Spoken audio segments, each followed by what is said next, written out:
Hey guys, it's Anthony from TheJourneyNYCPodcast. I'm super excited today to speak with Katie Moore, who has actually been named one of the top up-and-coming models. And she's got a lot to share with us as far as the industry as well as her career. So here, without further ado, we have our guest, Katie Moore.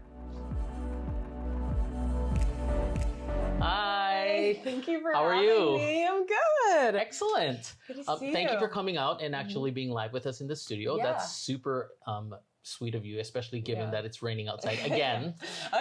Luckily, it is not the flooding day that we had. If any of our listeners are not aware of, our last episode was supposed to tape last week.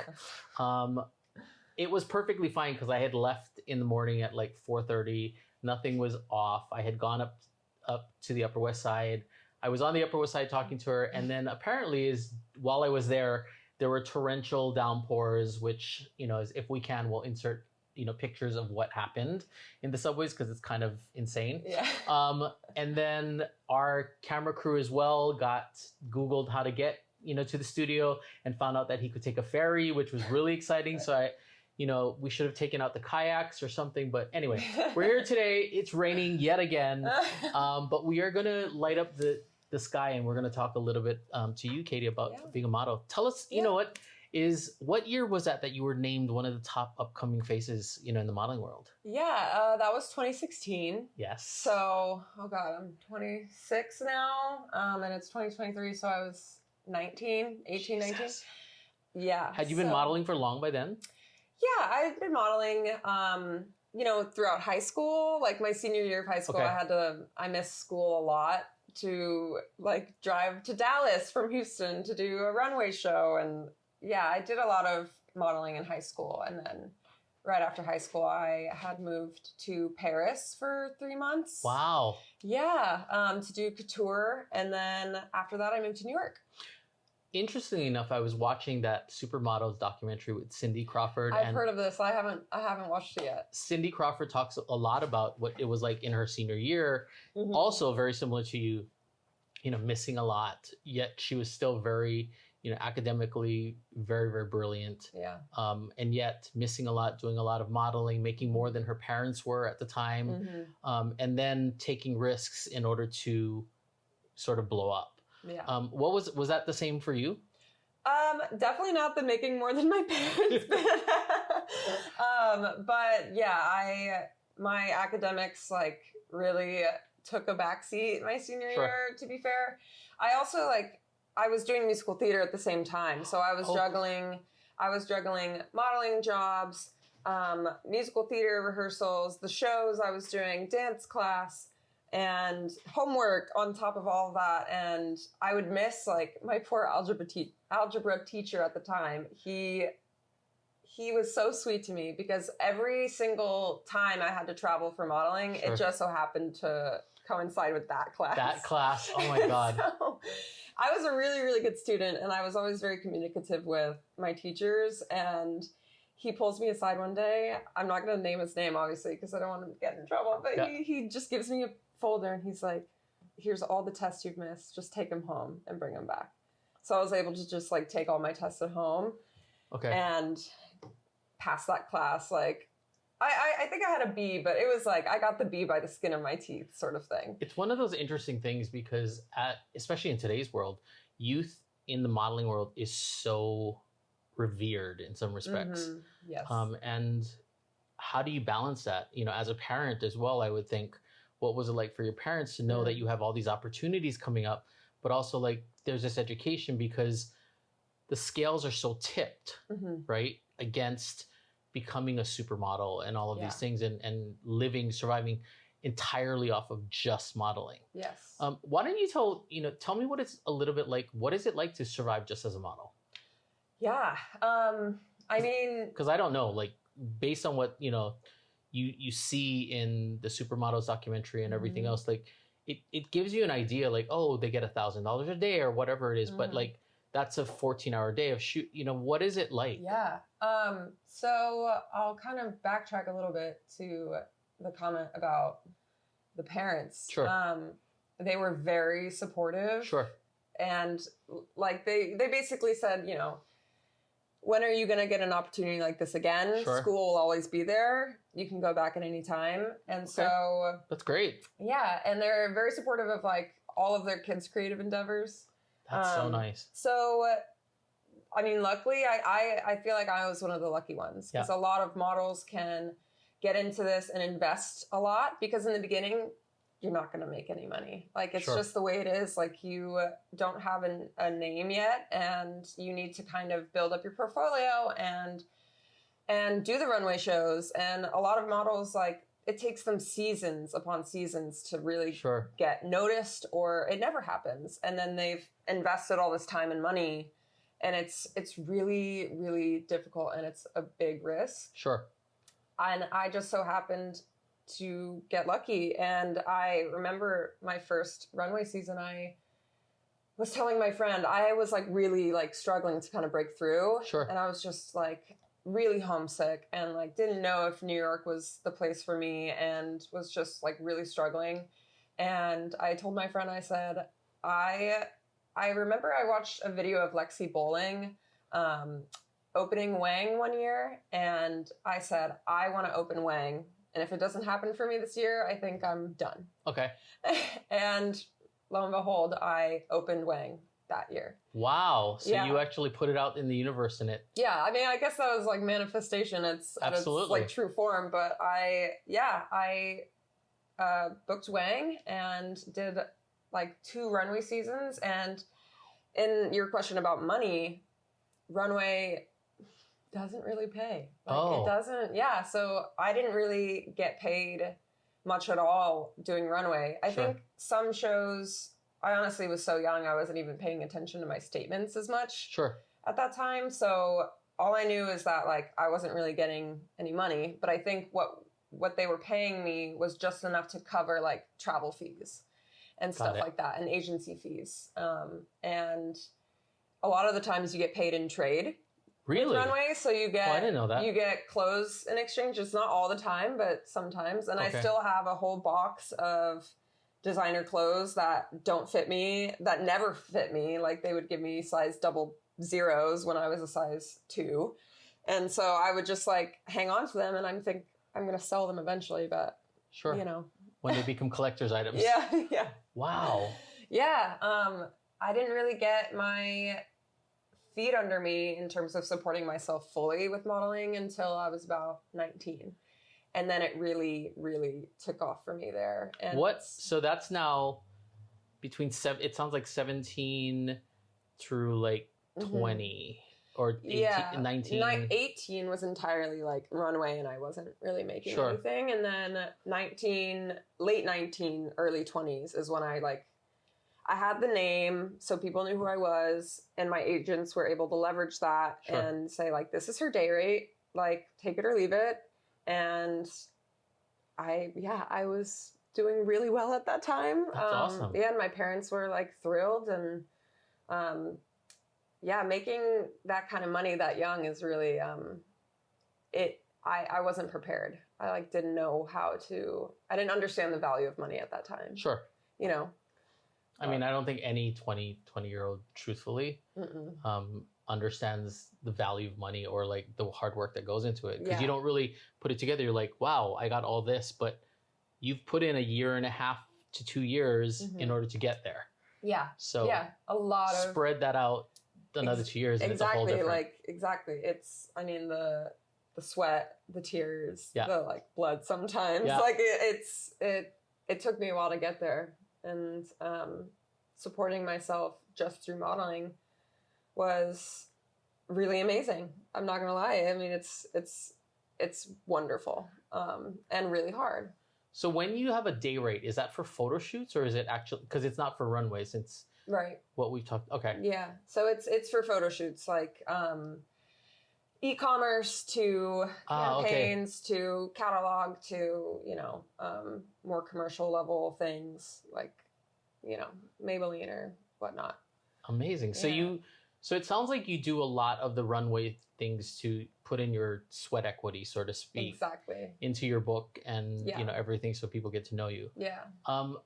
Now that you're now 19 and things have taken off and you're able to support yourself, what are what are the good sides of it besides just, getting a larger paycheck to be able to support yourself? Like, what are the things that, you were extremely grateful for today? Because I was supporting myself strictly with modeling, and modeling is not like a 9 to 5, right? Like it's not, there were certain weeks where it was like Monday through Sunday, I was on set. Wow. But there were other weeks where I wasn't on set at all, or I did 2 jobs that month, or, that was very rare at that time. I was working a lot, but, the days that I didn't have to work, I could just kind of do whatever I wanted. And I could invest time in like working out and my health and, like seeing my friends. And I never felt like I was just really grateful to not have to do that typical 9 to 5 life that I saw all my friends like doing. And when it sounds like too, is you have that sort of artistic side of you that, flourishes while being able to discover and, explore different avenues. Yeah. Tell me about, so there was a point though, after that year when you, after 19 or so, where things didn't quite go well. And, we've chatted about it. Why don't you tell our listeners a little bit about what happened, because you're working, you're a teenager. Yeah. And there's a lot of pressure on you. Yeah. What happened? Well, so I was working a lot. Sure. And all the while, I was battling an eating disorder, and a really gnarly one at that. I couldn't maintain that level of thin that I was at. And I never really naturally could have, I naturally didn't have that body. Yeah. When I was doing runway, like that was starvation. Okay. That was not like, I know models that can eat whatever they want and they're just naturally that thin, and that's great, but that was not me. Yeah. I really had to like push and push and push for that, in a very, very unhealthy way. I had agents that were like really, really strict with me, measured me every day, like. Wow. Yeah. So there's a lot of pressure on you. Yeah. Yeah, it was a lot. And I had, I was forced to go on a juice cleanse, and it was even like the year that I did Wang, I was at my thinnest, and I had somebody say to me like, well, you're still a little too big, but it's fall winter, so the clothes are bigger, so it's going to be fine. And yeah, so... But you can't change bone structure. Like, you're tall. Yeah. How tall are you? Well, now I'm 6 feet. Probably at the time I was like 5'11", but... Still. Yeah, still very tall. Yeah. Like, I just didn't have the bone structure to maintain a 34-inch hip. Yeah. I never even got to a 34-inch hip. That's like what they want, right? I was a 36 and a half at my smallest. That was like the very lowest I could go. And so... And when you're that thin too, it's not like you're muscular. You're like... Yeah. You're really thin. I mean, it may appear muscular, but it's not. Yeah. It's just like emaciation. But yeah, so what kind of happened was I had all this success, like wild success that I don't even think at the time I like fully appreciated. Sure. Because I was just, there was like a mixed part of me, like a part of me really wanted that life and was like, wow, like this is amazing. And another part of me was like, I'm in so much pain. Like I was so sick and so lethargic. Lethargic that I couldn't even like look around and be like, oh, I'm getting flown to London like every other week. Like sometimes it was like I would fly to London, come back to New York, next day fly back to London, and like I was being flown all over the world and doing all these amazing things, and I was so sick that I didn't really appreciate it. Yeah, and it's one of my like biggest regrets. And so with that came, like recovery. Sure. And it was a long road. It's been a long road. And, kind of what happened was essentially, I'm coming into like my womanly body at the same time as I'm trying to recover and maintain a certain level of thinness to still be able to work and do the level of like high fashion stuff that I was doing. And when your body is in that like starvation mode and you start kind of eating a little more and a little more, like to be a normal person, right? Not eating 600 calories a day. Your body is like, whoa, like what are we doing here? Like, I don't know when I'm going to get fed again. So I'm going to hold on to this, right? Yeah, absolutely. So I started gaining weight and I was really uncomfortable in my body. And like, you know, on set, the sample sizes are what they are and things started not fitting correctly. And it was really hard. And I kind of stopped getting booked. Okay. And it was like a year of like major struggle. A year to 2 years, and then the pandemic. Like it was, Okay, so this is right before the pandemic. This was like, I mean, the year and a half to 2 years up until the pandemic is when this kind of started all happening. It makes me think of, believe it or not, sports and women's ice skating. Mm. Because with youth, girls have not yet developed female hips, all of the things. So they're very thin. Their rotation axis is very tight. Yes. So they're able to pull off these extremely difficult moves. And then they say is at some point when you start growing up, it becomes harder and harder because your body no longer functions the way that it needs to in order to compete. And it sounds like what you're at is when you're at that adolescent stage when you've not quite become a woman yet, although, is you're growing, they're trying to stop you from growing as long as possible. Yeah. Which is so interesting to me because, it's fashion, the industry, they hype up a lot of celebrity models. Kendall, Kaya, and I wonder too is, do these people just stay like naturally thin? Because back in the day, I remember when Cindy says this, she was considered curvy. She was not, for a model, and she's by no means like you look at Cindy Crawford even in her heyday versus Kim Kardashian, like there's a huge difference between the physicality. So like, is that just the like it's okay for some people and not okay for others? Is that what it is? I think there's a level of that. I think, the bigger your name, the more exceptions will be made for you. Okay. It's really hard for the girls that don't have a famous parent or like the Hadids, et cetera, because they were. I mean, when the Hadids started, they were more curvy women. Yeah.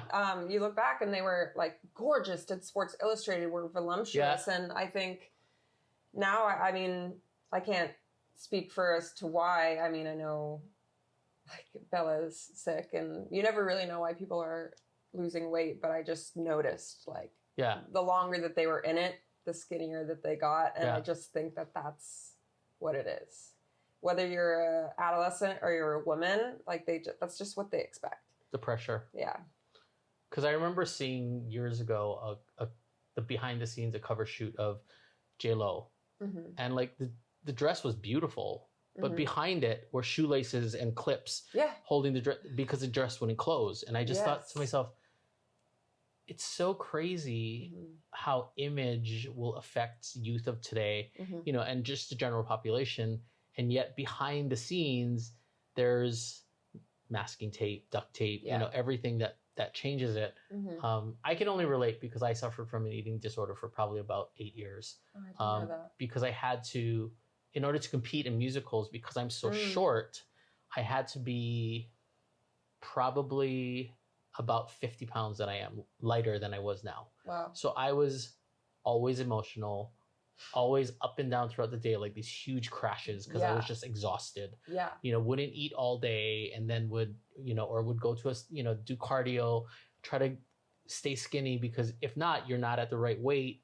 You're already short. You need to, compete against these 6 feet tall dancers, etc. And how that was going to be. So like fighting your genetics and you're just, it's exhausting. It's tiring. Yeah. I didn't know that. Oh yeah. At like 2 p.m, I'd be like, I need a nap. Yeah. Or like, I remember it stopped for me when I did my last audition for Saigon. And I had done Saigon already twice. And it was brand new choreography. And I was like, okay, it's not too bad. and I hadn't eaten, and I literally just went completely black. Yeah. During the audition, like I couldn't think, and I was like, "What is happening?" Like I had coffee, but like I was exhausted, and it was like in the middle of the day, and I was just like, "What is going on?" Yeah. And that's when I started realizing, going, "Well, this is not good." I don't feel good, etc., and what's happening. So yeah. Now at least I understand what that was. I used to just think it's like, oh, I must not have slept well or whatever it is. But back then, I can't imagine what it's like for teenagers, or even someone in their early 20s. Interesting. To understand what that is. Like when you understand that I don't feel great, but why? Well, I mean, I think it could have been a subconscious thing for you. Sure. For me, it was fully conscious decisions. Okay. I was struggling with anorexia and bulimia. So that's a very conscious decision, right? Yeah, I'm going to go to the bathroom right now and purge. And I did that for years. I would be on my way to London for a shoot and throw up in the airplane bathroom. Wow. And I would throw up in studio bathrooms, like on set, like after lunch. Like I was really, really sick, and I was making really conscious decisions to hurt myself, essentially. Yeah. But I think there's also a level, like what you were talking about, where there's these subconscious things, and you're being told these things, and so you obey what society is telling you to do. Yeah. And you're like, why do I feel so bad? Yeah. And you really have to take a look at your, habits and like your behaviors and realize like, oh, yeah, this is not normal. So what happens now? You now realize I'm really sick. I've made these conscious. Mm-hmm. This is just before the pandemic, right? Yeah, I would say this started, I struggled with anorexia like way back in high school. Okay. And the bulimia really started when I was traveling like crazy. Sure. Because I felt like I didn't have enough control over my schedule and to exercise. Sure. Right. I was like, well, I don't have time to work out anymore. So I guess this is the only way, right? Like you look for solutions. Yeah. I needed a solution to that. And, so that's why I was like throwing up on airplane bathrooms, because I was like, I didn't work out today, so I don't deserve to eat. But then when you have an eating disorder, you have an obsession with food. So they put the food in front of me, and I'm like, well, if I'm gonna throw up anyway, I should just eat it, enjoy the taste, and then get rid of it. Sure. Don't do this. Like, don't do that. Yeah. Not good. So how did you eventually get help? Or what was the catalyst that got you to that point where I need help? So the catalyst for me was I had a meeting with my agent at the time. Yeah. And I've told many people, like, I feel like she was the catalyst in me, like, saving myself. And she, like, really saved me in a way, because she was the first person that, like, sat me down and gave me an ultimatum. And she was like, I like love you. I think you're amazing. You're an amazing model. You're very good at what you do. But you're killing yourself. And she was like, I think you should take a step back from modeling and get some help. And like, we'll be here when you're like ready, Amazing. Yeah. She was wonderful to me, and like, it was a really hard conversation because I didn't like really. Because you have to face it, and now they're just holding a mirror and going. Because it was also like, at that time, the bulimia was making me gain weight. So while I was like, well, this is what I'm doing to get to the place that you guys want me to be, right? Mm-hmm. But it's also hurting me because I was putting my body through so much stress that like it just held on to weight. Everything. Yeah. So she was like, if you really want to do this, like, this needs to be addressed, and then we can get you healthily back to like a place where you can do this, So I went through so much in terms of like different therapies, and I tried a nutritionist, and I tried, all sorts of things. Mm-hmm. And I was just really like faced with the fact that this was an addiction. Sure. And I went to OA. I went to Overeaters Anonymous. And I did a couple meetings, and I was like, okay, this is not like, I don't know if this is quite for me. It. Sure. What really did it for me? Antidepressants. Oh. Yeah. Prozac. Amazing. Prozac. Because on the list of things that Prozac helps with, it's depression, anxiety, bulimia. This is the third thing. Yeah. I felt like a brand new person. Yeah. Things just change. And that's the remarkable part about chemical imbalance, that no one has a real understanding of, although you only can live in the moments that you're living in. Yeah. But to understand what is going on in your body and why, so different. Like when I learned that my body doesn't hold on to serotonin and burns through it very quickly, it was me doing a fitness DNA assessment, which was really cool because it goes, this doctor then from Australia that I had to do a call with completely analyzed all of your genomes and like possibilities. And she goes, do you find these things? And I said, absolutely. And she goes, well, because you have markers here that say that your body's going to go through serotonin and this and that. So she said, but your body holds on to adrenaline and endorphins, and all of these other things. So what would happen is, how everyone's like, go for a run, go do something. Like fitness was the worst thing when I was in a spiral. Yeah. It would make me feel infinitely worse. Really? Because I'd just be like anxious and like just in my head, just, swirling, like and spiraling just in the wrong way, or I couldn't get out of the cycle. And then and the moment that she told me that, she goes, try taking this to your doctor and see what he says. He put me on Trintellix, which has been a godsend for me. Wow. Which just sort of kept everything nice and easy. Yeah. Which has been great. Now you've come back. You've gone through. You've tried group therapy. You've now been on Prozac. So, what happens from there? Did you go back to the agency? Yeah. I mean, I did things here and there. Like, it was very rare that I worked at that time when I was working through this. Sure. And this is also through the pandemic time too? Well, yeah. So then, what happened? This is like this is another thing about like the eating disorder, is that my memory is really bad from this time. Yeah. Like my memory is like so bad. But what's hard to remember too is I think in some respects is we must block it out. Yeah. I just completely blocked that time out of my life out. But I mean, what kind of really brought me back into modeling, and gave me sort of a comeback, so to speak, was that the pandemic happened. Yeah. I moved home to Houston, where my family is. Yes. Didn't do anything. Okay. And I was eating like a normal person. I was working out a lot. And during the pandemic, I was the heaviest I have ever been. Wow. And I was so uncomfortable in my body. And I couldn't understand like why I was like eating healthy and running every day. I couldn't understand why I just couldn't lose weight. And then you were putting on muscle too if you were working on that much. Yeah. And funnily enough, I moved back to New York. My agents were like, we think you should come back.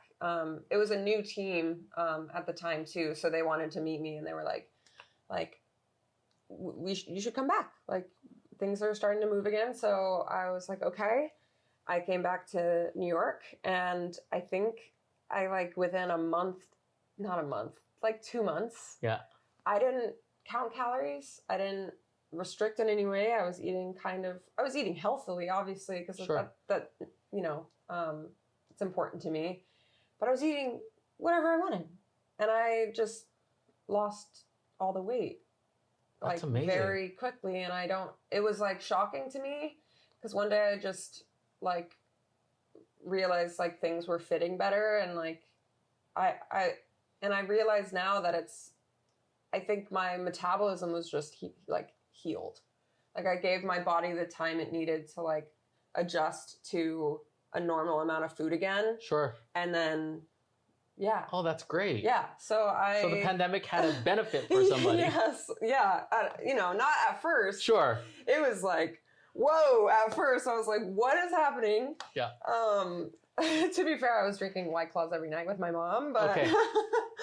But it's with your mom, so it doesn't count. Yeah, it doesn't count. Like nothing in the pandemic counted. It was just like a free for all. Yes. But then I came back and I dyed my hair like platinum blonde, and I was working. Like I felt like I'm in it. I'm back in it, baby. Like I was like, this is great, and I never felt like I was like doing anything in an unhealthy way. It just felt like, okay, this is like.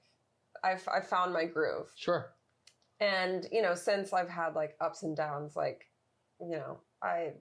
it's so dependent on like how life is going. And like, I mean, right now I would say I'm like a little bigger than I'd like because I just ran a marathon and now I injured my foot, so I can't run anymore. Got it. So it's just like, but I've learned to accept that life is going to ebb and flow, and like my body is the least interesting thing about me. And yeah, I mean, and if modeling jobs come, then great. And if they don't, fine, What's so interesting is I've seen some you are like a chameleon. Like you are, for me, the modern day Linda Evangelista, in the respect that you have these beautiful shots where you have red hair and like these really blunt bangs. Yeah. And then you have platinum blonde, and I see you in these wedding dresses, and I'm like, oh my God, that's just so ethereally beautiful. It's like you've got such a unique look that transforms with different things, that small things that just make it look so different than what you see very often. Yeah. But I've been told that before. Yeah. And it's sort of like Meryl Streep of acting. It's like, doesn't matter what role she plays, change her hairstyle and she looks like a different person. No, Meryl Streep is like next level. Yeah. When you actually, now that you're sort of at a place where you are sort of, this is who I am, this is what I can do, and you're good at it. Where do you see your career going? Because now, with most things, about 4 podcasts ago, we talked with a former, male model in men's fashion, but also in like physique modeling.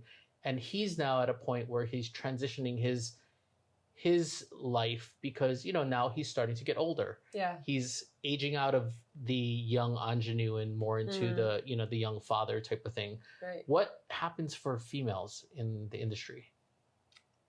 Yeah, that's because now you're doing bridal. Question. Yeah, I'm doing a lot of bridal, which is beautiful. Yeah, I mean, I love it. It's like my favorite thing ever. I like feel it's like wedding dress shopping all over. Like, I know exactly what I want. Yeah, because you've tried every style. It's so fun. I love it. Which is so weird to me because you look insanely beautiful in every single dress I've seen. Oh, so the fact that there's one that you're like, oh, I know exactly what I want. I'm like. But they're all so, I mean, trust me, I'm like, but this one. Yeah.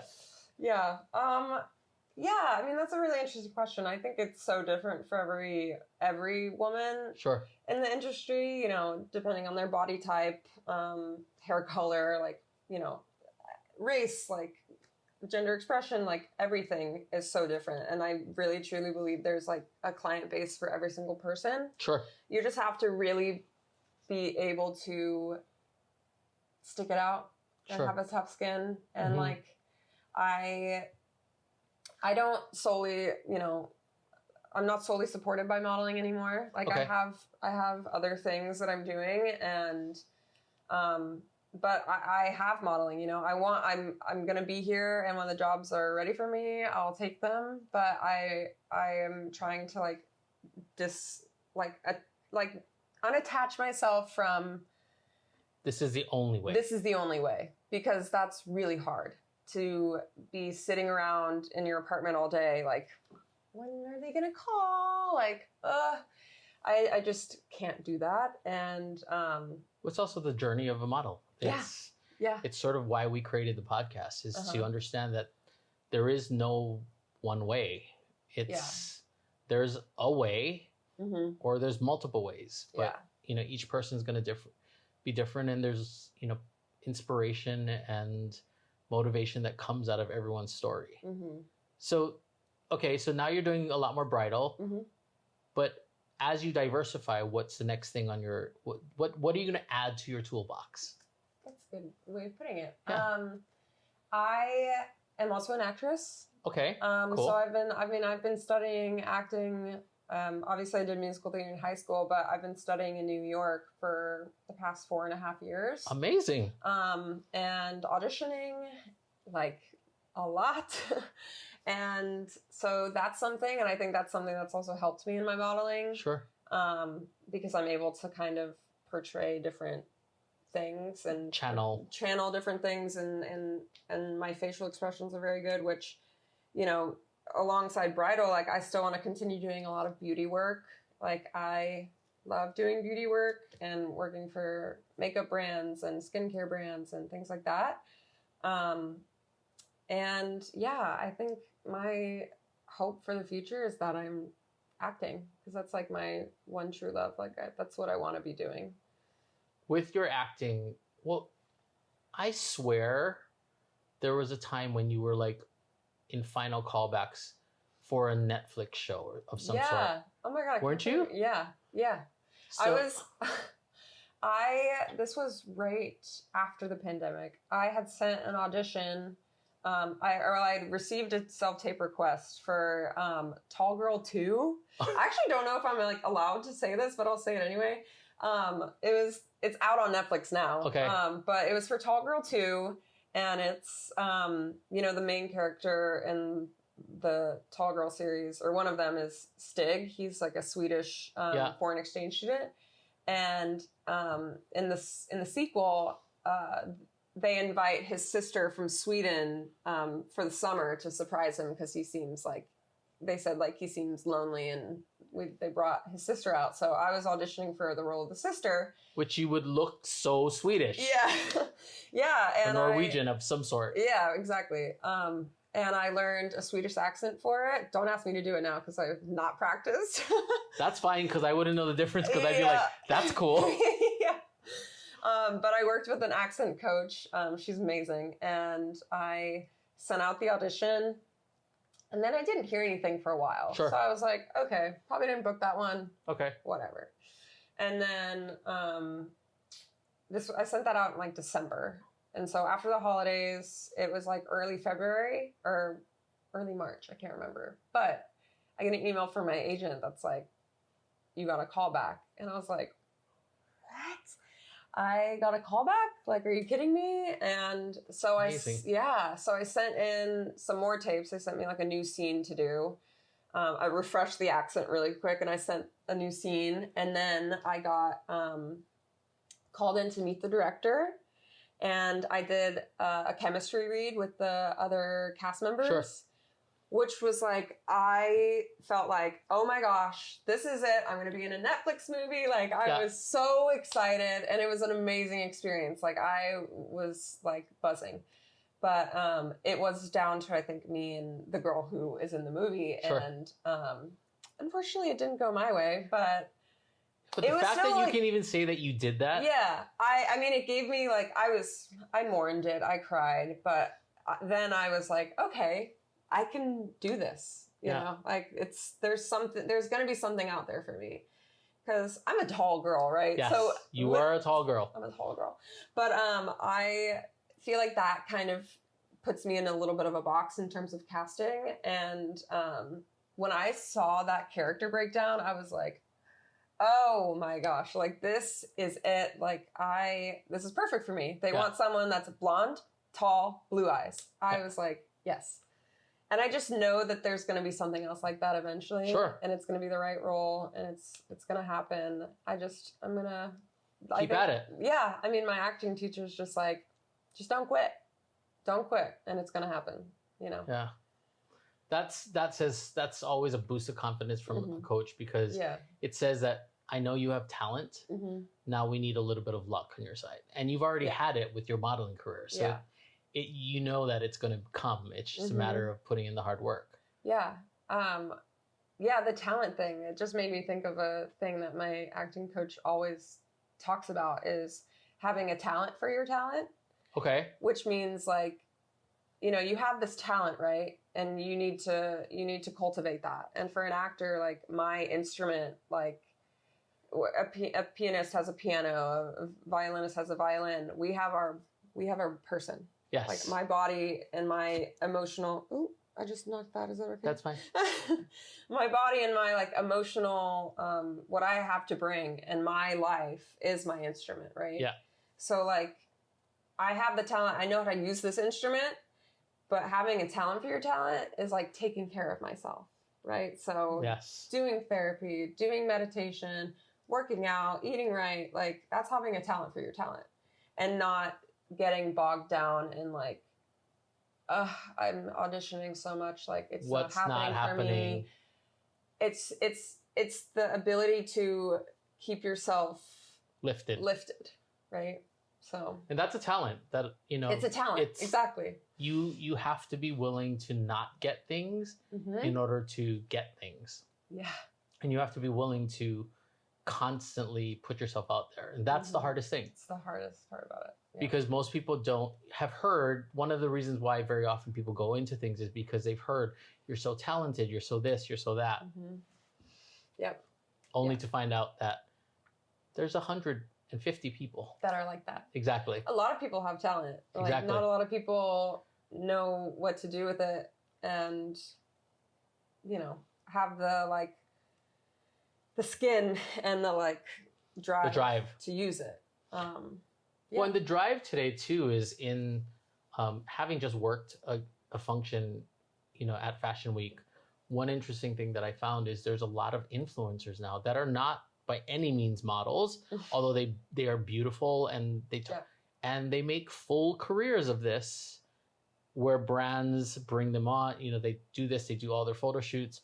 I was giggling because it was hot and humid that one day, and this influencer walked in a leather trench coat and something else, some outfit, and just happened to mention, she goes, "We just got done shooting for fall." And I was like, oh my God, I'm dying as it is. I'm in a suit, and I was like, I'm dying. I can only imagine what this feels like for you. You know, quick change into the next, you know, she comes out in shorts and a tank. She's like, I can breathe.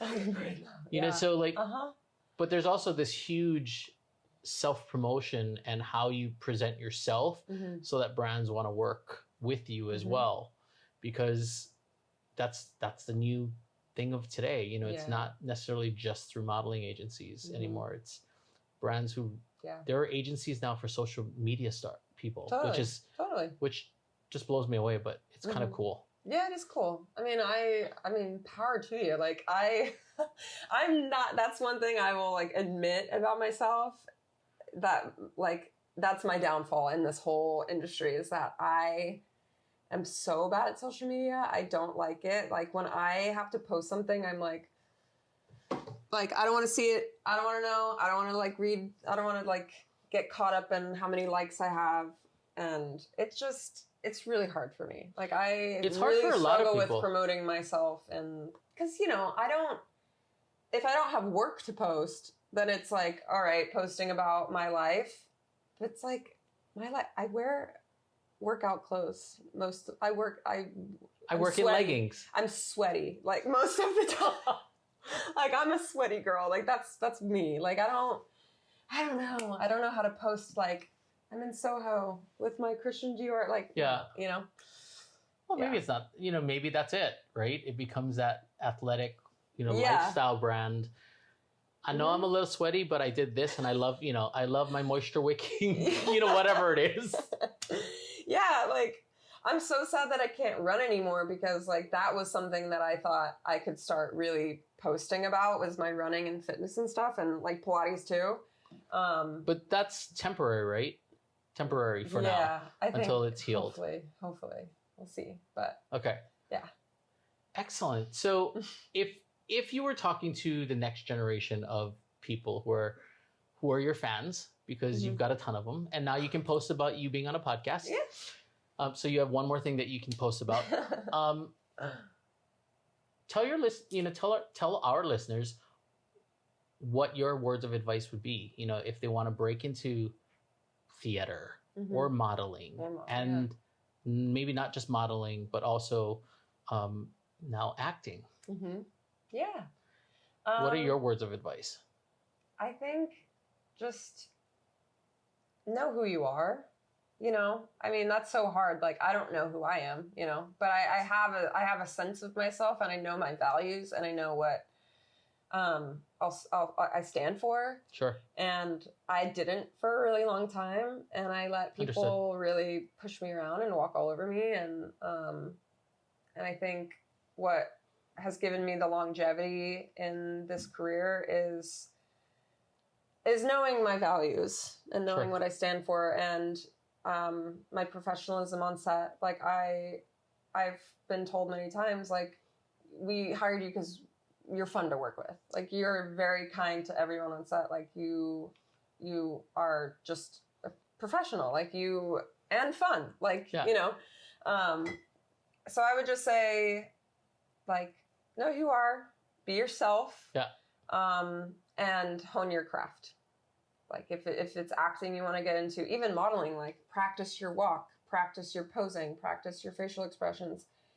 Acting, like, get into a class. Like, it was very hard for me to get into my class. Like, I was like, I'm so nervous. Like, I'm so scared. I don't, like, know if I haven't acted since high school. Like, I don't know what to do. And, like, I finally got into this class, and I've been in this class ever since. And I, like, feel like I really have a craft now, and I know what I'm doing, right? So, like, put in the work. That's pretty much what it is, and eventually, like, the homework kind of becomes, like, second nature. Sure. Does that make sense? Like, put in the work at, like, in the beginning, like, full throttle, and then know that when you have it down, like, it's going to be second nature. It's like riding a bike, like, That's amazing. I think it's great words of wisdom, because with anything, whether it be runway, working yourself up and learning, how to walk, how to pose, all of these things, how to use your face as your instrument, or using your voice as your instrument. Yeah. It's one of those things that, like with anything else, you have to put in the work.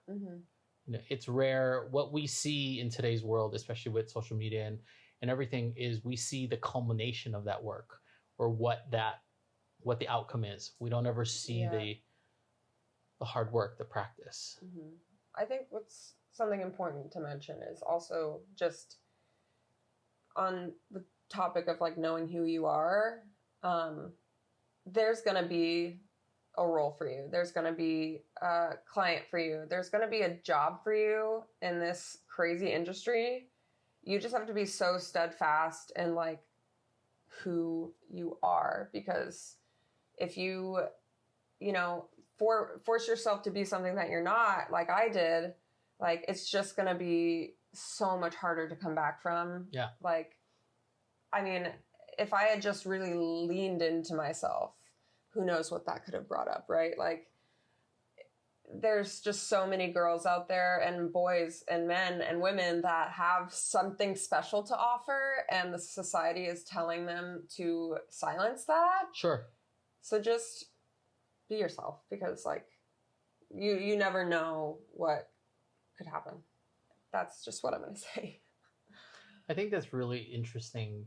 I've heard that many, many times. Just be who you are. And yet, in some respects, because when you are not what society considers a norm, it's really tough to do that. It's a really tough thing to be your best self, lean into who you are, and yet society is telling you that this is not, right. You're not doing this. You're not doing this. So in some respect, it's wrong. I think I would add to your statement of be who you are and know who you are is be okay that you are not going to be loved or liked by everyone. Yes. Who you are is not for everyone, and that's okay. who you are has to be okay with you and not everyone else. Yeah. Like that's your superpower, you know? Yeah. I mean, I had, my cousin told me this when I first started modeling. She was like, you're not going to be everyone's cup of tea. Like you're a product, right? Like I'm a product, and like some days they're going to want you and some days they're going to not. Yeah. Like, and it's completely out of your control, and just like give it up to whatever you believe in. You know? So Katie, going into when you were successful as a model, you're now 19 years old, making hundreds of thousands of dollars, whatever that is. Yeah. Did your parents offer you any guidance, like what to do, or like even parameters of like, you should save this, you should do this, you can't do this? Like, I always wonder, because I always wonder when people hit success of that level, that sometimes even parents cannot believe, what does that become? Yeah. What happened in your case? Totally. I mean, they definitely offered me guidance, like had started like a, I don't know what it's called. Investment account. Yes. Sure. I kept calling it an IRA, and my mom was like, "It's not an IRA." Like, it wouldn't be a bad idea either, because you're preparing for your retirement one day, but an investment account. Sure. Yeah, it was an investment account. So I put a lot of that in there. And you know, I remember my mom telling me one time, she was like, "I was looking at apartments," and I was like, "What do you mean?" And she was like, "For you to buy," and I was like, "What?" That obviously didn't happen. Like sure. That was if I had continued on that trajectory for years and years and years. But you know, they were thinking about that, and they were like definitely supportive and helped me a lot. But you know, at 19, were you open to listening? Because I know at 19 I was not open to listening very well. That's the thing that maybe. I definitely struggled with like, but you know, I made $5,000 today. Like I could take an Uber home. Yeah. Girl, like just not being smart in the day to day. Like I could have saved so much here and there. Like, yeah, I mean. But I also think that's the rights of becoming an adult. Like you start learning the value of money. Yeah. I learned it the hard way, but I know it now for sure. Like I mean, I think I've, you know, talked to my therapist about it and like have so many regrets, and it's like, you didn't know. You don't know what you don't know. Completely. No one ever taught me how to make a budget, how to, you know, I learned how to write a check in 5th grade, and I don't remember how to do that either. So it's like, you know, no one's ever taught me. I don't understand taxes. I don't understand, you know, insurance. Like I don't. What's so interesting to me, and this is a completely different tangent on the side of money. Yeah. As parents today, or even from prior generations, I never see parents teaching kids, and truthfully, I've never seen this, even with I've never seen them teach kids on, here's $1, now give me 20 cents, because we're gonna use this for later. And, you know, is teaching them how to prepare for adulthood. Because if you're like me, the first credit card you get, it's maxed out in 3 weeks, you know, whatever that, you know, because you just don't, you can pay it. I have to pay it off. You know, like there's these whole concepts around being smart, being frugal, and then living the life of excess. And I think our country, you know, with its deficit right now, doesn't set the greatest example for people to understand. Right. And, you know, we hear horror stories about how Social Security will not be around for a lot of us when we eventually retire, but also is that it's not enough, even if you have it when you retire. So how are you planning? Yeah. You know, and when you plan, how are you going to get to, you need $2 million today in order to retire, you know, to live comfortably, right? Yeah. Yeah. I mean, I think about my parents who were able to retire at 55 and 60, and you look at 65, and I just think it's worthwhile for people to start thinking, how do we educate the next generation to be financially literate? Yeah. So that they understand this, that $100 is not $100. Exactly. I painfully know that now. Like, yep. When I was 19, 20, I was like, what? I have to give 20% of this for what? Like, exactly. I was completely blindsided. I mean, and my parents told me, I we don't process it. I didn't process it. I was just like, yeah, I'm making money. Yay. Yeah. This is so fun. You know, like, yeah, I mean, wow. It was, I mean, I think any kid making that kind of money at that age, like, you're going to learn some lessons, you know? So let's go back to your modeling career. Mm-hmm. You are now post-pandemic. You're coming back as the new you, comfortable living in your body, etc. Yeah. But now, having come out of Fashion Week, I know that people that work in fashion, whether it be in modeling or even using their own platforms, such as Instagram, TikTok, and whatnot, YouTube, are creating their own income by creating their own brand. And I've said this before on other podcasts that I've invested thousands of dollars into taking courses to try to understand it. Yeah. And I think it's quite phenomenal that I've learned that some of the most successful, image people that are out there, yes, some of them are beautiful, but then they show all their makeup tips and how they fill in their hairline and their contour, etc. And they're in their 20s. I've seen, we've seen this now with Ashley Wagner and fuller figured models and trying to encompass the greater awareness around different body types. And it's not just one way. Where do you see all of that? Because you were primarily in modeling and, as an actress, an up and coming actress with an agent primarily, where we wait to get called and to be sent out. Today, people are creating their own by creating their own content and their own imaging. Totally. And their own story and their own voice. Yeah. What do you think about what the industry is doing and how, how this is transitioning? Yeah. I mean, 2016 and now is so different in the modeling industry. It's like, yeah, it's an adjustment for me, like having to like have my own personality on Instagram because I've grown into a pretty private person. Sure. Like I love documenting my life, but like my life is like working out, my dog, my boyfriend, like my friends. Like I don't, necessarily feel the need to constantly be. I mean, I have so much respect for these like day in the life influencers and people doing TikTok for a living because that's hard. I've tried to take like a vlog before and I'm like, oh my God, I have to film myself like waking up. I have to film myself doing the dishes. I'm like, this is a lot of work, like truly. After you've already taken a shower, washed your face, done makeup, the whole thing, I'm like, like the whole thing. It really is. Like, I find it amazing how long it takes for them to go through this. Now, some of them are very fast, and I'm sure they have it done to a science now, but like, I think now people that are using their stories and their platforms to like gain entry into this, I'm like, that's great. Sure. I think especially now, there's two sides, I think.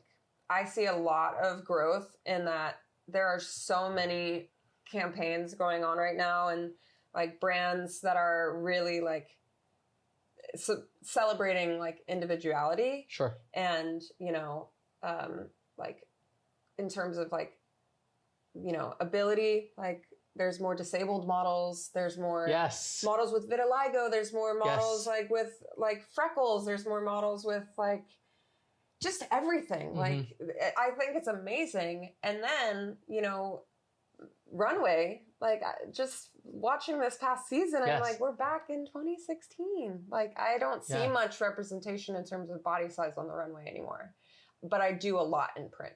I see a lot more representation in print than I do on the runway. That's what I was going to ask you because I don't see it as well. Unless the brand happens to be very specific. Yeah. But high fashion brands, you don't see any of that. I don't see any change. It's still the same representation. And again, it's someone who is 17 and 18 portraying someone that's in their 30s. or, potentially, the type of outfit. Yeah. It's not necessarily a teenager. So it's interesting. And I think it would kind of rock my world to see a high fashion house put out something that has all different body types. And but then again, so much of also what's on the runway is not actually for mass production.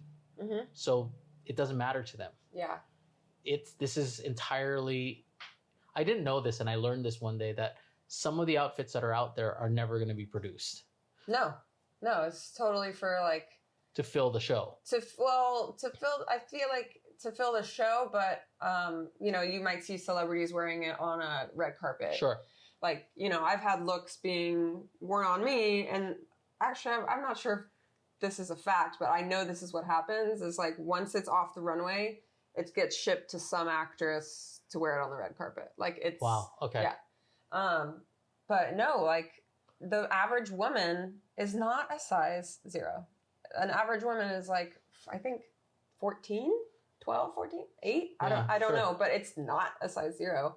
And yeah, I think the runway is just not a representation of like, the end all be all of fashion and women in fashion. Sure. Well, I don't think even with men. No one has not everyone has an 8-pack. No. I used to work in a fitness facility that a lot of the models were around the corner from an agency, so they would come in, especially during Fashion Week, to pump up and stuff. And I remember thinking up close how thin they were. Like, and they were basically not, they weren't using heavy weights because they couldn't get bulkier. They had to say, and it was just, I remember just being in awe of like, I see this in print and I'm like, my God, that's so beautiful. And then you see them in real life and you're like, yeah, that's a very different image of what it looks like. Totally. I mean, I think the reason they want models to be thin is because the clothes hang better and flow better. It's just an aesthetic thing. And I get it, but I think it's 2023 and like we need to evolve past this because the average woman is not like that. So like how do they expect to like, sell it when they don't see it? So I have a question. If and maybe this is true, maybe it's not. If a beautiful gown that is not great for the everyday housewife comes off of the runway and gets shipped to an actress and it's going to show up on a red carpet, are all actresses size 0? No. Just wonder. Yeah. Just a thought. Yeah. Anyway, thank you so much for being here. I me. really appreciate it. This was fun. Coming out in the rain. At least there's sun. Yeah. But no, it's good now. Guys, thank you for coming in and listening once again to the Journey NYC podcast. This is episode 24. This is Katie Moore, aspiring actress, current model, but all around great person. Thank you. Thanks for being here.